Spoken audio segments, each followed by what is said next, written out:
everybody, so we've got a fun review today as we're discussing Season 2 of The Wheel of Time. Now, as a newcomer to the Wheel of Time universe, jumping into Season 1, I had a lot of fun with Season 1. Delving into the world, the characters, unraveling the plot of which of these characters is the Dragon Reborn, plus just interacting with the Wheel of Time fans every single week as I discussed every episode as they dropped on Amazon Prime. I hope to continue doing so for Season 2 every week, so if that's something that interests you, talking about Wheel of Time every single week on this channel, make sure you leave a like and stay subscribed, because I'm definitely having a lot of fun so far with Season 2 of the show. In Season 2, while Rand believes that he destroyed the Dark One, evil is not gone from the world.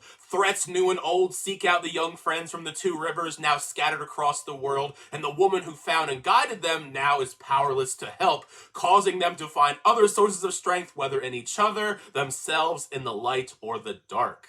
With much of the setup out of the way, it was exciting going into Season 2, getting to see how each character's individual journeys expand, while escalating the stakes a bit with larger threats looming on the horizon to prepare for, which we did get a little bit of a glimpse of at the tail end of Season 1, but now they're in full force in Season 2, and they are pretty frightening once they do make their appearance. Now, I do want to give the disclaimer that I've only seen the first half of Season 2. They gave us the first 4 episodes of Season 2. I'm not allowed to talk about anything related to episode 4 until next week, so everything I discuss strictly is from the first 3 episodes. However, with all the pieces that are laid out in these first 3 episodes, there's definitely the potential there for Season 2 to be an even more intense and better season than the first one. Season 2 does begin with a little bit of a time jump. Roughly about 5 months or so has passed since the end of Season 1 and the beginning of Season 2, which has allowed all of the characters to pretty much settle in somewhere else in the world. Unfortunately, a large amount of the cast are separated at this point. Only a handful of them are still together, like Egwene and Nynaeve are still together at the White Tower,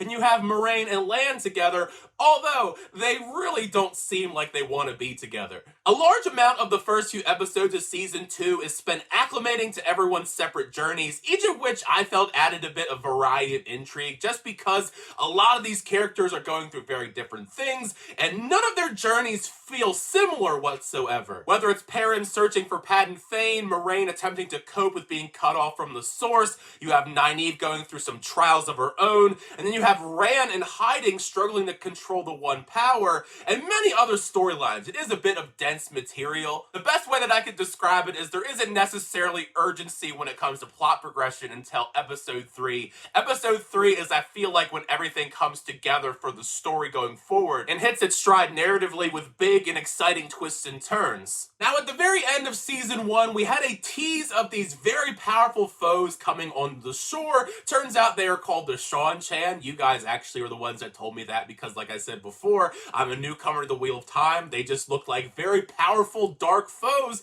and they definitely are some very terrifying antagonists in Season 2 once we get to see how much power they wield. Not only do they just add a darker edge to everything because of how menacing they are brutal. The haunting displays of brutality that we see when they do take over, it's pretty terrifying, actually. They make quite a scary first impression when you see these characters choose to not bend the knee to their leader, Lady Sarath. To be honest, not gonna lie, from one fantasy series to another, I did have some PTSD type flashbacks when they are yelling at these characters to bend the knee to this woman, because I thought of Game of Thrones a lot. Basically, after what we've seen of the Seanchan in these first 3 episodes, I'm very nervous on how these characters can overcome such a formidable force. And then on top of that, you have other foes that were returning from last season. Given that the majority of the cast are all scattered across the world, there are at points in the first 3 episodes where it is a bit tough to deal out ample amounts of screen time to every single character's storyline. It's just a tough task in terms of plot progression when you have a half-dozen main characters with intricate details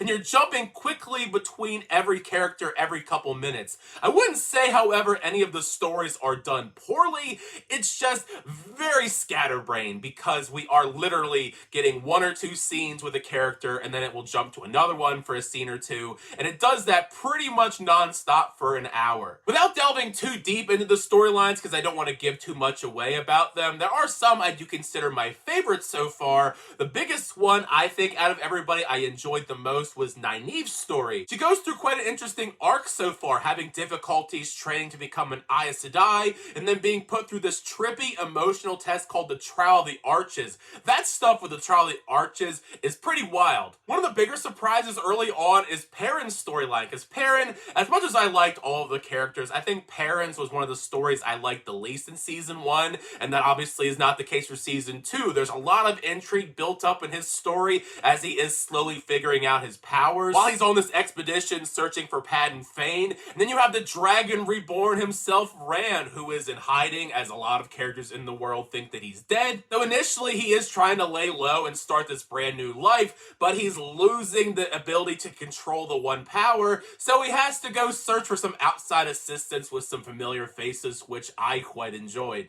Now, as far as storylines I'm not as invested in so far, the first one I kind of want to put an asterisk next to because it's not really the character's fault, because for the most part in the first 3 episodes, Matt is just locked inside of a room and is not given a whole lot to work with. We also have a new actor playing Matt this time around, as Donald Finn is now the new Matt. I don't want to call him new Matt the entire time, but he is the new Matt for season 2. I do feel the transition between the 2 actors is fairly seamless, and you do see the side effects and the emotional torment that Matt had from having the dagger in contact with him, but he is mainly locked away. But I will say it does pick up a little bit by the end of episode 3 for a journey he's going to go on for the rest of the season. One of the more disappointing storylines so far, mainly due to how dour it is the storyline involving Moiraine and Lan, because they are kind of going through quite a bit of a rough patch after Moiraine was cut off from the source. She's trying to deal with that because it's taken such an emotional and physical toll.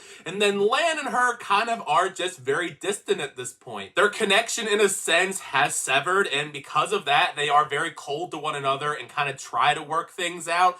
It just feels like these 2 characters have kind of taken a back seat amongst all the other characters. And it's tough because Moiraine is kind of trying to find her purpose once again now that she is kind of just a normal person, I guess. Even with such a large, eclectic cast, there are some new characters along with some returning characters that get a bigger, more expanded role, some of which I thought were pretty great. Leandrin, I think, is the big standout here, getting a more extensive look at her character in season 2. She's really leveled up a bit with some intriguing schemes, if you will. She's plotting and influencing multiple characters to try and mold them to fit her goals, which we don't necessarily know by the episodes that I've seen, but I'm very curious on how she's getting the wheels turning for what stuff she's trying to do. Thankfully, they are dropping 3 episodes this week because I feel like it definitely needs it, because episode 3 is where everything finally starts coming into place for what's to come for the rest of the season. So far, there isn't a lot of action either. Not that I'm going into this show expecting a ton of action. Usually it seems like there is one big action sequence in the last 10 minutes or so of every single episode, which is kind of convenient that it's almost always in the last 10 minutes. But either way,